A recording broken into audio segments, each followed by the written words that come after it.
कौमी टीम के कप्तान बाबर आजम के शादाब खान के वालिदैन के साथ तस्वीर खिंचवाने की वीडियो सोशल मीडिया पर वायरल हो गई।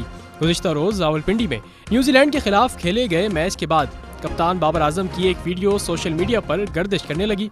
वीडियो में बाबर आजम को नायब कप्तान शादाब खान के वालिदैन के साथ तस्वीर लेते देखा जा सकता है। समाजी राब्ते की वेबसाइट ट्विटर पर वायरल होने वाली वीडियो में बाबर आजम पहले शादाब की वालदा से गले मिलते हैं, जिस पर वो बाबर की पीठ थपथपाती हैं।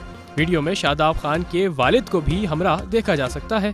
एक और वीडियो में बाबर आजम को शादाब खान के वालिदैन के साथ तस्वीर लेते देखा जा सकता है। इस मौके पर शादाब खान भी साथ खड़े मुस्कुराते नजर आ रहे हैं। सारिफीन की जानिब से बाबर आजम के इस रवैये को खूब सराहा गया। एक सारिफ ने लिखा कि बाबर की कामयाबी का राज यही है। एक और सारिफ ने लिखा कि इस वीडियो में ऐसा लग रहा है कि एक माँ अपने सगे बेटे को गले मिल रही है।